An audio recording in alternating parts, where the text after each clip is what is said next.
Every year, emerging fashion designers from across the country compete for the Ecco Domani Fashion Foundation Award. After sifting through hundreds of submissions, the esteemed panel of judges choose 7 winners to each receive $25,000 in prize money to create their own fashion show for New York's Fall Fashion Week. The winners are given complete creative control of their shows, and for the first time ever, the designers will also participate in a joint show on Fashion Week's biggest stage, the tents at Bryant Park.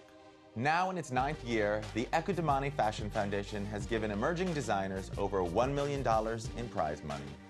This year, a camera crew was given unprecedented access to the entire process, from the judging sessions to the final show.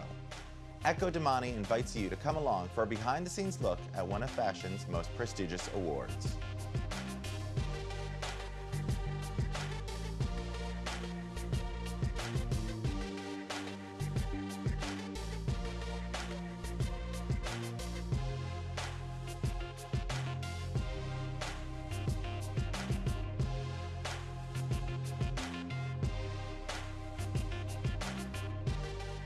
The thing that every young designer wants is to be able to have a show.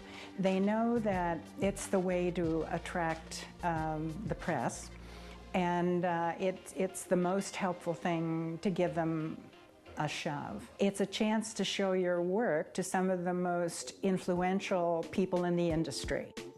Hi, I'm style expert Robert Verdi. Over the years, Ecco Domani has had an uncanny knack for identifying the top designers of tomorrow. Past winners include Zach Posen, Du Ree, Rodarte, Erin Featherston, Rag & Bone, and Alexander Wang. But to fully understand what the Ecco Domani Fashion Foundation Award means, we have to understand where Ecco Domani comes from. Milan. The city is synonymous with both fine wine and fresh fashion. This is where the style setters create their art.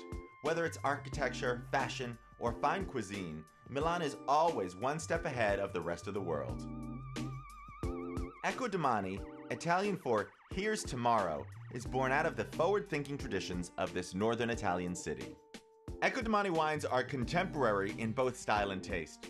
Whether having a party or a quiet dinner for two, a delicious wine is a must-have, and Ecco Domani is just that. Since Ecco Domani's debut in 1996, it has become the leading premium imported wine in the United States.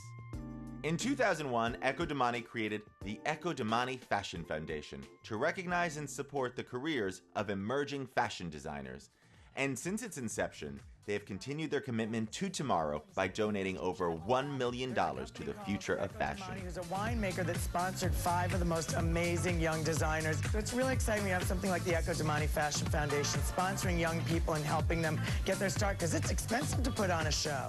The Ecco Domani Fashion Foundation Award has become a sought-after prize for young designers across the country.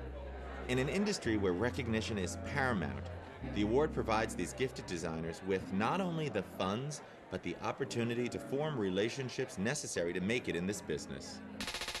But as much as Ecco Domani helps these young designers, when it comes to the big show, they're on their own. A panel made up of some of fashion's top minds must whittle down the hundreds of submissions. From the initial pool of applicants, 7 winners will be chosen. 4 women's wear, 1 men's wear, 1 accessories, and 1 sustainable design. This year's Ecco Domani Fashion Foundation recipients were selected by a distinguished committee of fashion insiders. The women's wear, sustainable, and accessories designers were judged by Mary Lou Luther of the International Fashion Syndicate, Sally Singer from Vogue, Kim Hastreiter from Paper Magazine, Julie Gilhart from Barney's, Ruth Finley from the Fashion Calendar, Nicole Fischles from Macy's, and Ken Downing from Neiman Marcus. I think it's important when you're looking at clothes, you have to ask yourself outside of a model or something that might trot down a runway, do you see women wearing these clothes? Is there a talent and a spark that actually speaks to women across America who will actually come into a store and put down hard-earned money and buy clothes? When looking at a new collection, you're always looking for that spark, that fantasy. Certainly the fantasy and the dream of the runway is very important in our industry. But at the end of the day, the fantasy has to translate to important, relevant, and wearable clothes for a customer. The men's category committee included Jay Bell from Barney's, Christopher Boland from Interview Magazine, and Alex Padilla from Women's Wear Daily. The process can be both lengthy and difficult. Everyone has their opinion, and oftentimes heated discussions ensue. Wait a minute. What? Wait a minute. What? If it was that easy, why is that no one else in America is doing something like this? Hold this. You need to know about his heritage, about also the fact. American. Yes, Jay told me. And these girls were actually under Larson Grayla. If they did that in silver, you can put all that. That is completely different than anything that we've seen. I mean, the cardigan is really nice.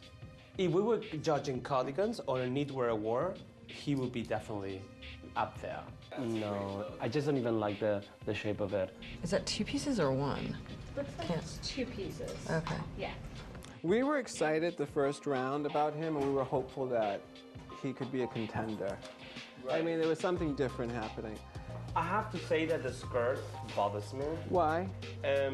Because I just don't think that this is about the skirt. Like, I think it's too much. The tailor clothing piece, it's excellent. There is something going on the back, how it opens, or maybe it's just small on him. I like it. I like the skirt too. I have to say that within the skirt world, this is very masculine.